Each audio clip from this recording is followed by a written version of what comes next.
Oman سے ہماری خالہ ملنے آ گئی۔ امی نے ان سے بھی ماموں کے رشتے کے بارے میں ذکر کیا۔ وہ کہنے لگیں کہ 7 پردوں میں پلنے والی ایک لڑکی ہے تو اور وہ میری نند ہے۔ میرے سسرال کا ماحول نہایت پاکیزہ ہے۔ لڑکیوں پر ہمارے گھر میں اتنی سختی کی جاتی ہے کہ انہیں کھڑکی اور دروازوں سے جھانکنے کی بھی اجازت نہیں ہے۔ لڑکی 5 وقت کی نمازی اور نیات پردے دار ہے اور بہت خوبصورت بھی ہے۔ میری نند عائشہ 20 سال کی ہو چکی ہے مگر آج تک کبھی بلا ضرورت گھر سے باہر قدم نہیں نکالا۔ اپنے آنگن کے سوا برا ماحول اس نے کبھی نہیں دیکھا۔ یقین نہیں آتا تو خود جا کر اپنی آنکھوں سے دیکھ لو۔ یوں خالہ نے ماموں کو بھی آمادہ کر لیا کہ ساتھ چلو، خود دیکھ لو۔ جب تم ہمارے گھر کا ماحول دیکھو گے تو تمہیں بھی فیصلہ کرنے میں آسانی ہوگی۔ خالہ 1 ماہ ہمارے پاکستان میں رہیں کیونکہ ان کی شادی کے بعد وہ پہلی بار میکے آئی تھی۔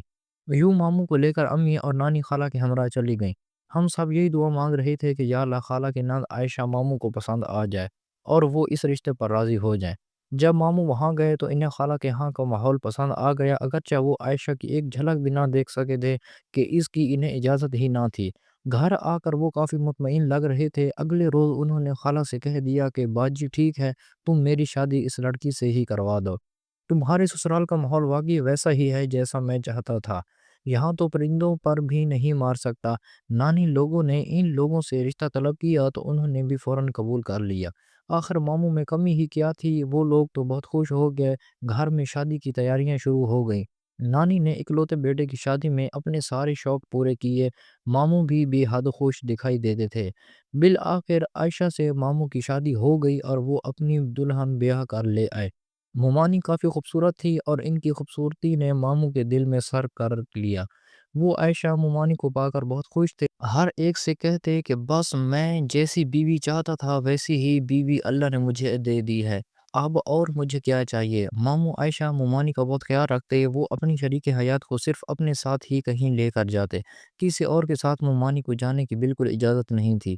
میکے میں بھی چند دن سے زیادہ نہ رہنے دیتے کہ ان کا بیوی کے بغیر گھر میں دل ہی نہ لگتا تھا۔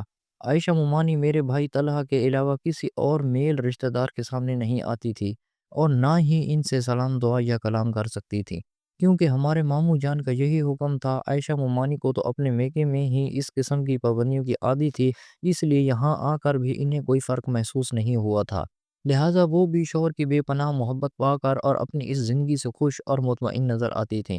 دونوں کی شادی کو 3 سال گزر گئے، ایک بیٹا بھی ہو گیا۔ دونوں خوش اور مطمئن زندگی گزار رہے تھے۔ ماموں کی بے راہ روی میں کافی کمی آ گئی، مگر کہتے ہیں نہ کہ چوری چوری سے تو جا سکتا ہے، ہیرا پھیری سے نہیں۔ اب بھی کبھی کبھار پرانے یار دوست آ کر انہیں اپنے ساتھ لے جاتے تو پھر ہفتوں ان کا کچھ پتہ نہ چلتا کہ کہاں ہے۔ البتہ کچھ ایسی خبریں ضرور مل جاتی جنہیں نانی امی کو عائشہ ممانی سے چھپانا پڑتا تاکہ ان کی بہو کا دل نہ ٹوٹے اور انہیں صدمہ نہ پہنچے۔ دوسرے بچے کی پیدائش کے بعد عائشہ ممانی کچھ چپ چپ سی رہنے لگی تھی، کیونکہ اب ہمارے ماموں کی توجہ ان کی طرف سے کم ہو گئی تھی۔ وہ ان کے ساتھ اب عجیب طرح سے برتاؤ کرنے لگے تھے، نہ جانے ان کے ساتھ کیا مسئلہ تھا۔ کبھی کہتے جب میں گھر سے باہر جاتا ہوں کیا خبر یہاں کون کون آتا ہے، کبھی کہتے تم نے پڑوسی سے بات تو نہیں کی تھی، کبھی کہتے یہ دودھ والا جو دوبارہ گھنٹی بجاتا ہے نہ جانے اس کا کیا مطلب ہوتا ہے۔ جب ایک بار گھنٹی بھی تو سنی جا سکتی ہے اور تم بھی صبح سویرے 5 بجے اٹھ جاتی ہو۔ ممانی ان کی باتوں سے بے حد پریشان ہو جاتی۔ سامنے والے گھر میں آ کر اگر کوئی 1 سے 2 بار لائٹ جلا بجھا دیتا تو ممانی کی شامت آ جاتی کہ یہ شخص یہ سگنل تمہیں تو نہیں دیتا۔ رفتہ رفتہ ماموں کا یہ شک بڑھتا چلا گیا۔ وہ اب روز ہی کسی نہ کسی بات پر ممانی پر شک کر کے ان سے جھگڑا کرتے۔ ان باتوں سے بیچاری ممانی کو کچھ اس طرح حواس باختہ کر دیا کہ وہ بات بات پر چونکنے لگیں اور انہیں جھرجھریاں آنے لگیں۔ ماموں کی شکی طبیعت ممانی کو چین نہ لینے دیتی۔ وہ اپنی بیوی کو طنزیہ باتوں سے ہر وقت دباؤ میں رکھتے، ایسی مہمی چٹکیاں لیتے کہ بیچاری بوکھلا کر ساس کے دامن میں پناہ ڈھونڈنے لگتی۔ ممانی کے گھر والے واپس عمان جا چکے تھے، لہٰذا وہ اب ان کے پاس بھی نہ جا سکتی تھی اور نہ ان سے اپنا حال بیان کر سکتی تھی۔ البتہ وہ ساس سے کبھی کبھار اپنے شوہر کا گلہ کرتی۔ نانی بھی ان دونوں میں ہونے والی کھینچا تانی سے بے خبر نہ تھی، لہٰذا وہ بہو کو بھی تسلی دیتی اور بیٹے کو بھی بار بار سمجھاتی کہ تمہاری ان حرکتوں سے تمہارا گھر برباد ہو جائے گا۔ میں تمہاری بیوی کو اچھی طرح جانتی ہوں کہ وہ پاک دامن ہے، تم یوں اس پر تہمتیں مت لگایا کرو۔ مگر ماموں اپنی شکی طبیعت سے باز نہ آتے۔ اسی روز بھی کوئی خاص بات نہیں تھی، ماموں کہیں باہر گئے ہوئے تھے۔ عائشہ ممانی نے نہا کر ظہر کی نماز پڑھی اور کمرے میں آ کر بیٹھ گئی۔ تبھی ہماری نانی کے بھائی کے بیٹے اسد اس روز مدت بعد اچانک نانی سے ملنے آ گئے۔ پہلے وہ لاہور میں رہتے تھے، اب کراچی میں ملازمت ہو گئی تھی، اور آج اپنی پھوپھی کے گھر کا پتہ پوچھتے پوچھتے آ نکلے تھے۔ انہیں خبر نہ تھی کہ ماموں کیسے مزاج کے آدمی ہیں۔ وہ نانی سے باتیں کرتے رہے۔ ممانی نے انہیں چائے اور ساتھ دیگر لوازمات پیش کیے، پھر ان کے لیے کھانا بنایا اور نانی کے کمرے میں ہی لگا دیا۔ انہوں نے کھانا کھا کر نانی کے سامنے ان کی بہو کی خوب تعریف کی کہ کھانا بے حد لذیذ ہے۔ ممانی نے ان سے کوئی کلام نہ کیا تھا۔ نانی اب بوڑھی ہو چکی تھی، لہٰذا وہ کسی کام کو ہاتھ نہیں لگاتی تھی اور وہ زیادہ وقت اپنے کمرے میں ہی رہتی تھی۔ جب اسد ماموں جانے لگے تو وہ ممانی کے کمرے میں انہیں خدا حافظ کہنے آ گئے۔ بتاتی چلوں کہ اسد ماموں کافی باتونی قسم کے اور خوش مزاج انسان تھے۔ وہ ممانی کے سامنے رکھی کرسی پر بیٹھ گئے اور ان سے ان کے گھر والوں کی خیریت دریافت کرنے لگے۔ وہ مذاق میں ممانی سے کہنے لگا کہ بھابھی آپ کیا بولتی وغیرہ نہیں ہے، مجھے کتنی دیر ہو گئی آپ کے گھر میں آئے مگر آپ نے تو مجھ سے خیر خیریت تک بھی دریافت نہیں کی۔ وہ ہنستے ہوئے کہہ رہے تھے کہ آپ تو بہت خاموش طبع ہیں۔ وہ تو ان سے صرف بھابھی کی حیثیت سے ہم کلام ہو رہے تھے، مگر بیچاری ممانی اسد کی موجودگی سے گھبرا گئی۔ انہوں نے پہلے کبھی اپنی ساس کے اس رشتہ دار کو نہیں دیکھا تھا۔ اسد نے کہا کہ پھوپھی نے ہمیں اپنے بیٹے کی شادی میں نہیں بلایا تھا، اس لیے ہم آ بھی نہیں سکے، مگر ہم دلہن کو منہ دکھائی ضرور دیں گے۔ انہوں نے کچھ پیسے نکال کر ممانی کی طرف بڑھائے مگر انہوں نے لینے سے انکار کر دیا۔ وہ کہنے لگی، ارے بھابھی کچھ نہیں ہوتا، ریحان میرا چھوٹا بھائی ہے اور آپ میری بھابھی ہیں اور یہ آپ کا حق بنتا ہے۔ ہمارے میں رواج ہے کہ جب بھی پہلی بار اپنے کسی بھابھی کو دیکھتے ہیں تو اسے منہ دکھائی دیتے ہیں۔ میں بھی تو پہلی بار ہی آپ کو دیکھ رہا ہوں، اسی لیے آپ کو یہ دے رہا ہوں، اپنے انکار مت کریں۔ وہ زبردستی عائشہ ممانی کو روپے دینے لگے، کہنے لگے کوئی بات نہیں، اگرچہ آپ کی شادی کو 3 سال سے زیادہ ہو چکے ہیں لیکن میں تو آپ کو پہلی بار ہی دیکھ رہا ہوں۔ اسد نے ان کی مٹھی میں زبردستی رقم تھما دی۔ خدا کی کرنی کہ عین اسی لمحے جب منہ دکھائی کا یہ لین دین ہو رہا تھا، نہیں معلوم ماموں گھر کب داخل ہوئے اور اب وہ کمرے میں بھی داخل ہو چکے تھے۔ اسد کو کمرے میں بیوی کے پاس کھڑے دیکھ کر ان کا چہرہ غصے سے سرخ ہو گیا۔ وہ اسی وقت ڈپٹ کر ممانی سے بولے، یہ سب کیا ہو رہا ہے؟ ممانی کا تو جیسے سانس لینا مشکل ہو گیا تھا۔ وہ کہنے لگی، ریحان وہ تبھی اسد بولے کہ ریحان میں بھابھی کو منہ دکھائی دے رہا تھا مگر وہ لینے سے انکار کر رہی تھی۔ وہ ماموں کی طرف آئے تاکہ ان سے مل سکے مگر ماموں نے غصے میں ان کا ہاتھ پیچھے کر دیا، زور زور سے دھاڑنے لگے۔ یہ کہہ رہا سب ممانی روتے ہوئے بڑی مشکل سے کہہ پائیں، ریحان آپ غلط سمجھ رہے ہیں، مگر ماموں جیسے کچھ سننے پر تیار ہی نہیں تھے۔ وہ غصے سے کہنے لگے، میں نے اپنی آنکھوں سے دیکھا ہے تم اسد سے ہاتھ پائی کر رہی تھی، میں تمہارے وہ ہاتھ کاٹ ڈالوں گا جنہیں اسد نے چھوا ہے۔ عائشہ ممانی تھر تھر کانپنے لگی۔ اتنے میں شور سن کر نانی اماں بھی کمرے میں آ گئیں۔ انہوں نے بھتیجے اسد کو تو گھر سے چلتا کر دیا مگر بیٹے کو ڈانٹنے لگے، ریحان ہوش کے ناخن لو، اسد تیرا بھائی ہے، تیری بیوی اس کی بھابھی لگتی ہے، وہ تو خوشی سے اس کو منہ دکھائی دے رہا تھا، تو نے اس بات کو غلط رنگ کیوں دے دیا ہے؟ بھلا دنیا میں جینے کے یہ طریقے ہوتے ہیں؟ مگر ماموں کب قابو میں آنے والے تھے؟ وہ تو چاہتے تھے کہ ابھی اسی وقت بیوی کو زندہ گاڑ دیں یا قتل کر ڈالیں، اور بیچاری ممانی ایسے لرز رہی تھی جیسے شیر کے سامنے بندھی ہوئی بکری۔ ماموں نے ایسا شور کیا کہ ممانی دھاڑے مار مار کر رونے لگی۔ ماموں بھاگ بھاگ کر چھری اٹھاتے تھے اور کہتے تھے کہ ابھی تیرا وہ ہاتھ کاٹتا ہوں جس سے تو نے اسد سے روپے لیے تھے، ابھی تجھے مزہ چکھاتا ہوں۔ نانی اماں بیچ میں آتی اور ماموں کو قابو کرنے کی کوشش کرتی۔ بڑی مشکل سے نانی اماں نے ماموں کو سنبھالا اور ممانی کو ایک کمرے میں بند کر دیا۔ اس کے بعد نانی نے ماموں کی خوب کلاس لی اور انہیں کافی سمجھایا بجھایا تو وہ بہتر ہوئے، مگر اب بھی وہ اپنے روز کے شک کے تیروں سے باز نہ آئے تھے۔ جب بھی موقع ملتا بیوی پر اپنے شک کے تیر برسانے لگتے، مگر اس روز کے واقعے کا عائشہ ممانی کے دل و دماغ پر نہ جانے کیسا اثر ہوا کہ وہ رفتہ رفتہ پاگلوں جیسی حرکتیں کرنے لگی۔ 2 ماہ میں ہی ایسی حالت ہو گئی کہ اب نہ بچوں کو سنبھالتی نہ گھر کا کام کرتی، یہاں تک کہ نانی انہیں اپنے ہاتھوں سے کھانا کھلاتی تھی اور ڈرتی بھی تھی کہ اگر بہو کے ماں باپ کو خبر ہو گئی تو کہیں ان کے بیٹے پر عتاب نہ آ جائے۔ بتاتی چلوں کہ یہ خطوط کا دور تھا، لہٰذا آج کل کی طرح روز ہی موبائل فون پر خیر و خبر نہ دی جا سکتی تھی۔ مومانی کے گھر والوں کو یہی تھا کہ بیٹی اپنے سسرال میں خوش ہے، کیونکہ جب تک وہ یہاں رہے ان کی بیٹی بے حد خوش تھی، لہٰذا وہ بیٹی کی طرف سے پوری طرح سے مطمئن تھے، مگر انہیں یہ نہیں معلوم تھا کہ ان کی بیٹی اب ان اذیتوں سے گزر رہی ہے۔ کافی عرصے تک مومانی کی یہی کیفیت رہی، نہ کھانے پینے کا ہوش، نہ پہننے اوڑھنے کا ڈھنگ، ہر وقت بس کھوئی کھوئی سی رہتی۔ آخرکار نانی اماں نے انہیں ذہنی امراض کے اسپتال میں داخل کروا دیا۔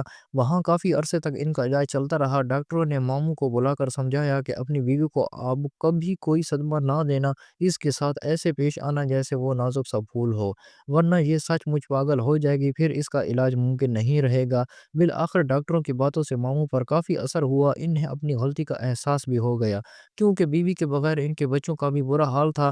نانی بوڑھی تھی اور بچوں کے اچھے سے دیکھ بھال کرنے سے قاصر تھیں۔ انہوں نے بیوی کے علاج میں دلچسپی لی، بہت دل جمعی سے ان کا علاج کرایا، ان کے ساتھ پیار محبت سے پیش آنے لگے، بالآخر ٹھیک ہو کر گھر آ گئی۔ ماموں مطمئن ہو گئے کہ بچوں کی ماں ٹھیک ہو گئی ہے، اور نانی اماں بھی خوش تھیں کہ بہو بیٹے کے درمیان پیدا ہوئی غلط فہمی دور ہو گئی ہے۔ بقر عید کا دوسرا دن تھا، ماموں تیار ہو کر کہیں جانے لگے۔ ماما نے پوچھا کہاں جا رہے ہیں؟ ماموں کہنے لگے میں تو اپنے دوستوں سے عید ملنے جا رہا ہوں، تم طلحہ سے کہنا کہ بچوں کو گھما پھرا لائے، بلکہ تم اور اماں بھی ساتھ چلی جانا۔ ایک بات میں آپ کو بتانا بھول گئی کہ ڈاکٹروں نے ماموں کو سختی سے ہدایت کی تھی کہ بیوی کو سیر و تفریح اور گھمانے پھرانے ضرور لے جایا کریں، اور اس پر زیادہ سختی نہ کیا کریں۔ ان کا کہنا تھا کہ عائشہ ممانی کی دماغی حالت کمزور ہے، اور اگر اسے زیادہ دباؤ میں رکھا گیا تو اس کا دماغ الٹ سکتا ہے، پھر ایک پاگل عورت کو سنبھالتے سنبھالتے تمہاری اپنی زندگی عذاب بن جائے گی۔ ماموں اس بات سے بہت ڈر گئے تھے کہ کہیں عائشہ ممانی سچ مچ پاگل نہ ہو جائیں، اسی لیے اب وہ ان پر سختی نہیں کرتے تھے۔ اب تو خود نانی اماں سے بھی کہتے کہ یہ جہاں جانا چاہے اسے نہ روکا کریں، بلکہ آپ خود اس سے کہیں ساتھ لے جایا کریں۔ کبھی کبھار ماموں خود بھی بیوی کو سیر و تفریح کرانے اور سینما یا کسی ریسٹورنٹ لے جاتے۔ ماموں کے جانے کے بعد نانی نے میرے بھائی طلحہ سے کہا کہ تم اپنی ممانی اور بچوں کو اپنے گھر لے جایا کرو، یا بچوں کو چڑیا گھر دکھا لاؤ، آج عید کا دوسرا دن ہے، میلہ لگا ہوگا اور خوب رونق بھی ہوگی۔ تیرے ماموں اجازت دے گئے ہیں۔ میں نے آگے سے نانی سے کہا کہ نانی امی ہم اپنے گھر نہیں جاتے، ہم وہاں سے ہی تو آپ کے یہاں آئے ہیں، ہم کلفٹن جائیں گے، میلہ تو وہاں ہوگا۔ میرے اصرار پر طلحہ نے مجھے اور ممانی کو بچوں سمیت ساتھ لیا اور ہم سب گاڑی میں بیٹھ کر کلفٹن پہنچ گئے۔ حالانکہ اس دن بھی ممانی بار بار یہی کہتی رہی کہ میں نہیں جاتی، مگر نانی کے اصرار پر وہ چلی گئیں۔ وہاں واقعی خوب رونق تھی، کلفٹن میں میلہ لگا ہوا تھا۔ ماموں کی چھوٹی بیٹی کو میں نے گود میں اٹھا رکھا تھا اور بڑے بیٹے کی انگلی ممانی نے تھامی ہوئی تھی۔ ہم نے کافی انجوائے کیا، ممانی بھی کافی خوش تھی، مگر اچانک ممانی کی نظر وہاں ماموں پر پڑی اور وہ وہیں جیسے جم کر رہ گئیں، جیسے انہیں کسی سانپ نے سونگھ لیا ہو۔ ماموں ایک خوبصورت فیشن ایبل لڑکی کے ساتھ میلے میں گھوم رہے تھے، وہ بہت خوش دکھائی دے رہے تھے اور بات بے بات زور زور سے ہنس رہے تھے۔ میں بھی ممانی کے پاس کھڑی ماموں کو اور کبھی ممانی کو دیکھ رہی تھی، تبھی انہوں نے پھول والے سے اس حسینہ کے لیے گجرے خریدے۔ ماموں دنیا و جہان سے بے خبر اس لڑکی کی خوشی کرنے میں لگے ہوئے تھے، مگر ممانی یہ منظر برداشت نہ کر سکی۔ جب ماموں اس لڑکی کو بازو سے پکڑ کر اپنی کار میں بٹھا کر لے گئے تو ممانی چیخ مار کر رونے لگی۔ یہ دیکھ کر طلحہ بھی بہت گھبرا گیا اور ہاتھ جوڑ کر ممانی سے کہنے لگا ممانی پلیز اللہ کے واسطے لوگوں کا کچھ خیال کریں، ابھی چلیں یہاں سے، یہاں تماشا نہ بنائیں، چلیے گھر چلتے ہیں۔ طلحہ اور میں انہیں بڑی مشکل سے گاڑی میں بٹھا کر جلدی سے واپس گھر لے آئے۔ یہاں آتے ہی انہوں نے خود کو ایک کمرے میں بند کر لیا۔ نانی بھی یہ سب دیکھ کر بے حد پریشان ہو گئیں۔ انہوں نے مجھ سے کہا بیٹا تم ان دونوں بچوں کو اپنے گھر لے جاؤ، تمہارے ماموں اور ممانی کا جھگڑا ہوگا تو بچے پریشان ہوں گے۔ طلحہ اور میں ماموں کو دونوں بچوں کو لے کر اپنے گھر چلے گئے۔ نانی نے بہت بار دروازہ کھٹکھٹایا مگر ممانی نے نہ کھولا۔ وہ کہنے لگی بیٹی دروازہ کھولو، کھانا تو کھا لو۔ ممانی نے جواب دیا جب تمہارا بیٹا آئے گا تب کھاؤں گی۔ نانی کچھ دیر دروازے کے پاس ہی بیٹھی رہی، پھر پڑوس میں ٹیلی فون کرنے چلی گئی۔ جاتے ہوئے کہنے لگی عائشہ بیٹی گھر کا گیٹ کھولا ہے، میں ریحان کو فون کرنے جا رہی ہوں، تم دروازہ کھول کر سامنے والے حصے میں آپ بیٹھو، بڑا دروازہ بھی کھلا ہے۔ ممانی نے اندر سے جواب دیا اچھا آپ جائیں، میں دروازہ بند کر لوں گی۔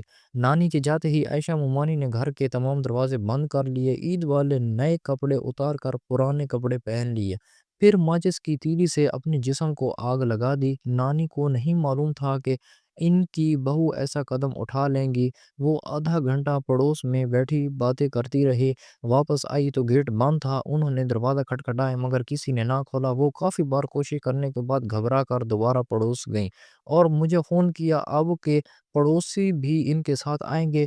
سب نے دروازے پر زور زور سے دستک دی مگر اندر سے کوئی جواب نہ آیا، البتہ گھر کے اندر سے یہ جلی ہوئی ناگوار بو آنے لگی۔ پڑوسی کہنے لگے جلدی سے کسی کو بلوا لیجیے، اندر کچھ غیر معمولی بات لگتی ہے۔ ابھی یہ باتیں ہو رہی تھی کہ ماموں بھی آ گئے۔ انہوں نے گیٹ پھلانگ کر دروازہ کھولا اور کسی طرح اندر داخل ہوئے، لیکن ممانی جل چکی تھی مگر ابھی ہوش میں تمہیں اور کرا رہی تھی۔ انہوں نے ماموں کو دیکھ کر بس اتنا کہا، مجھے تو پردیسی جان کا دکھ دیتے تھے، الزام بھی مجھ پر ہی لگاتے تھے اور برائی خود کرتے تھے۔ اب میں نہ رہوں گی تو کس کو ایسے ستاؤ گے، کس پر جھوٹے الزامات لگاؤ گے؟ ماموں انہیں دیکھ کر روتے ہوئے، عائشہ ممانی بے ہوش ہو گئیں۔ انہیں اسپتال لے جایا گیا مگر وہ راستے میں ہی دم توڑ گئی۔ ممانی کی موت کا دکھ میں بیان نہیں کر سکتی۔ ماموں جیسے اس کے بعد بالکل بدل گئے۔ اب وہ کھوئے کھوئے رہتے ہیں، خود کو بیوی کی موت کا ذمہ دار گردانتے ہیں۔ آس پڑوس والے کہتے ہیں کہ بیچاری کو دوسرے ملک سے بیاہ کر لائے، پھر ساس اور نندوں نے منہ پر کپڑا باندھا ہوگا اور شوہر نے جلا دیا ہوگا، مگر حقیقت یہ نہیں ہے۔ جو حقیقت ہے وہ میں نے بیان کر دی ہے، کیونکہ یہ واقعہ ہمارے اپنے گھر کا ہے۔ ہم تو ماموں کو ہی مجرم قرار دیتے ہیں اور ممانی کے لیے آج بھی دعائیں کرتے ہیں۔ اللہ پاک سے دعا ہے کہ وہ تمام بہنوں بیٹیوں کے نصیب اچھے کرے۔ مزید دلچسپ سچی کہانیوں کے لیے ہمارے چینل کو لازمی سبسکرائب کریں اور ویڈیو کو لائک کریں۔ ملتے ہیں اگلی ویڈیو میں، تب تک کے لیے اللہ حافظ۔